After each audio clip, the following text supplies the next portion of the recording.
Hi, everybody. I'm here today with Monica Park, life coach and hypnotherapist at healreal.com. Thank you for being with us today, Monica. I'm so excited to talk with you. Me too. Thank you so much for having me. You are welcome. It's my pleasure. So you have quite the story, and I think that it's going to speak to a lot of people out there because it feels to me like there are two big parts to your story, and the first is your father. Yeah. And he killed himself when you were very young. Yes. He took his own life on Father's Day when I was 6 years old. He actually came and said goodbye to me and my brother and then drove 2 hours and ended his life. Yeah. That's the big one. That's one of the big ones. Yeah. So that, as a 6-year-old, has a huge impact. And were you able to express your grief? Yes. Thankfully, my mom really encouraged us to cry, to be angry, to just express ourselves however felt naturally to us. She really encouraged that. She also didn't lie to us about what happened. A lot of people told her to tell us it was a car accident and that we were too young to handle the truth. But she really honored what happened. She put us into therapy, and thankfully we were really encouraged to feel. So I'm really grateful for that.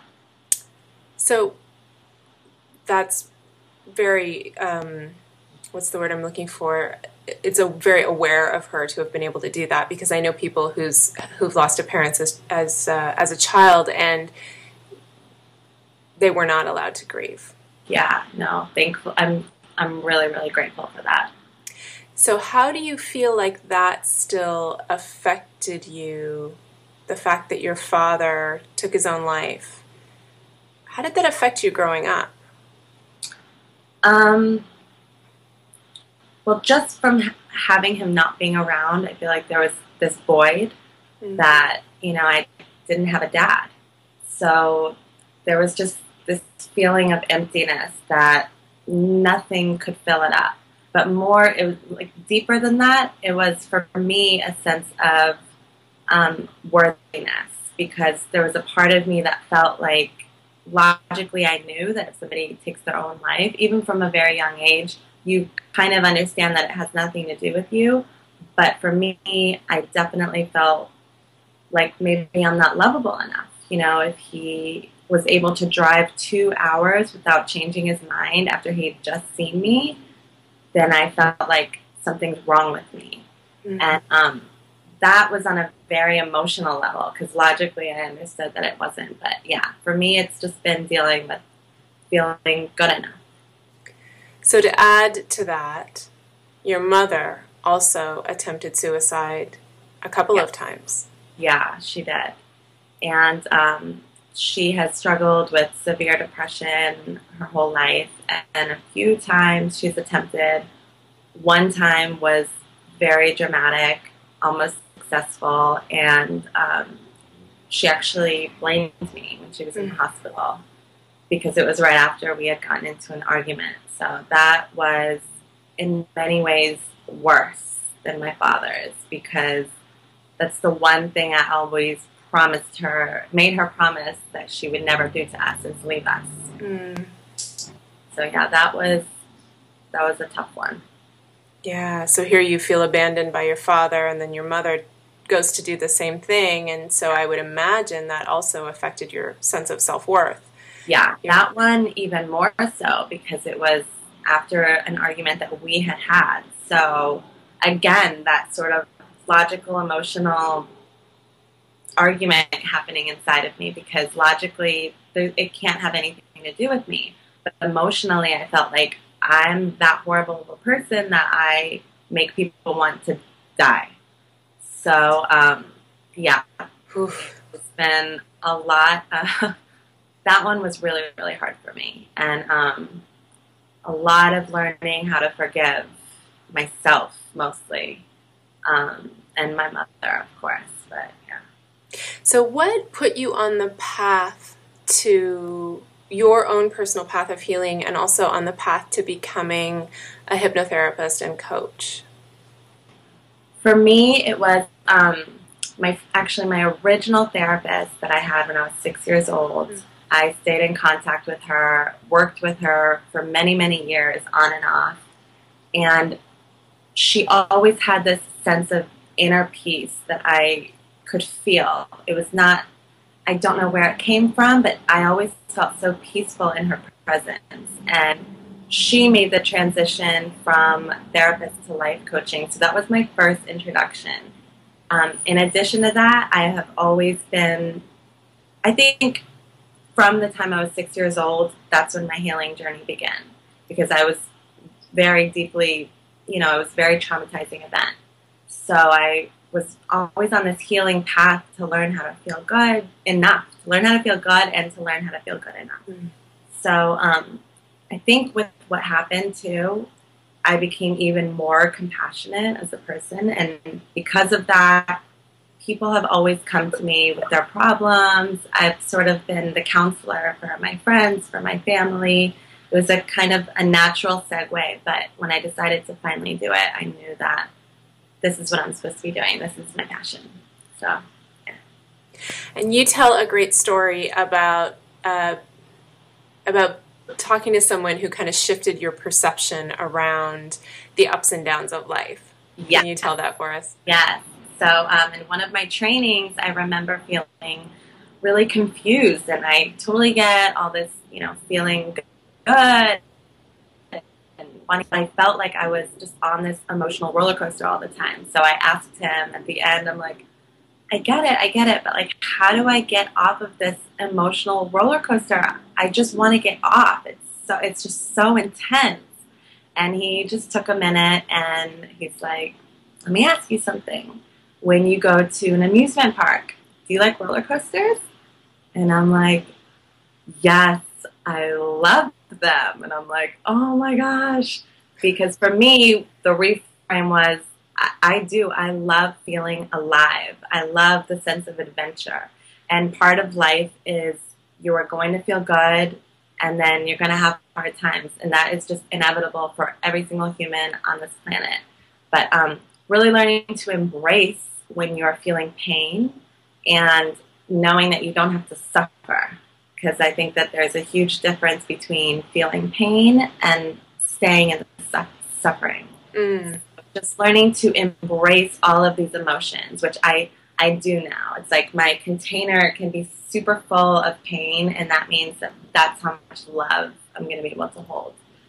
So it was a big reframe that I don't want to optimize for just being happy. I want to be embracing all of the feelings. Right. Yes, and we can't really experience joy unless we experience the other end of the spectrum. Exactly. We need both to get both.